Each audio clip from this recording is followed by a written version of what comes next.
90% of the budget is conditional grants. So we get very little from equitable share. Equitable share is provincially sourced funds, so that we get from provincial treasury. What we get from provincial treasury is for compensation of employees and for our payments on rates and taxes, and some money for goods and services.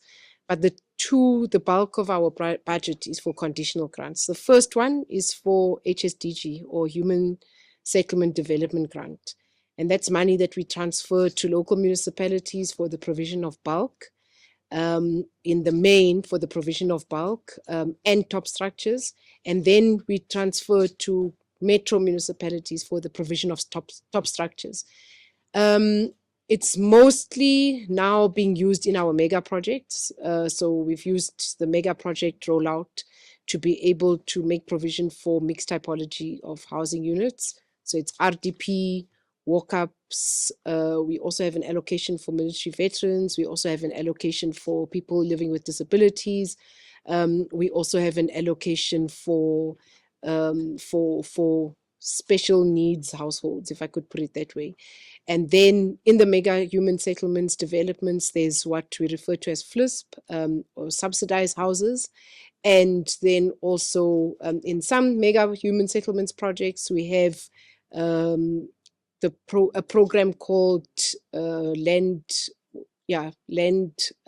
zoned serviced land that we give to you for development yourself.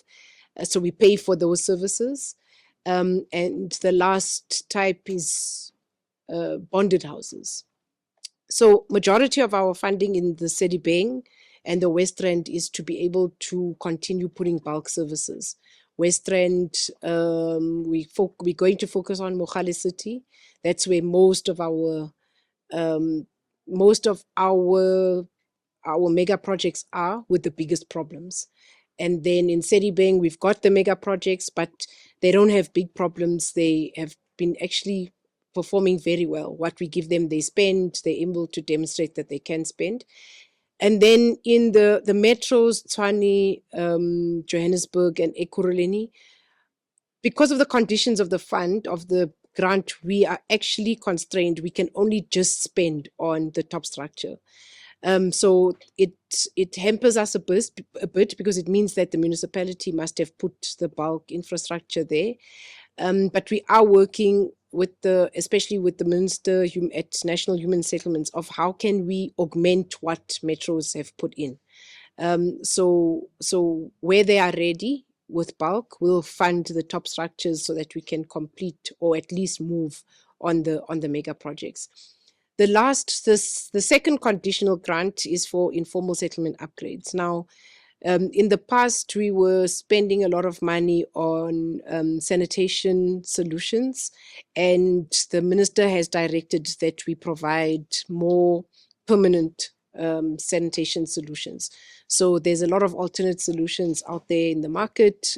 We've got 2 informal settlements that have got pilots of alternate solutions, so they don't use water as much. It's not the flush type. You don't need to come and drain out the waste on the sanitation. So we're piloting those in informal settlements.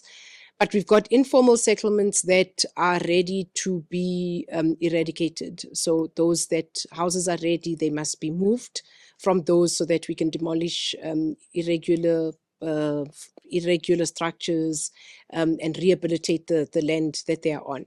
A lot of it needs rehabilitation either for ESCOM requirements, for Transnet requirements. Some of the land is unsuitable for human habitation, so they'll be rehabilitated, not for anyone to come and live on. A lot of informal settlements are in places that we're not meant to be on them. So they're on floodlines, they are on dolomitic land, they are on areas, like I said, that's on top of ESCOM infrastructure or on top of underground Transnet infrastructure. So they pose a high risk. And so those, the second part of our budget, which is the conditional grant for informal settlements, will be focused and used on that.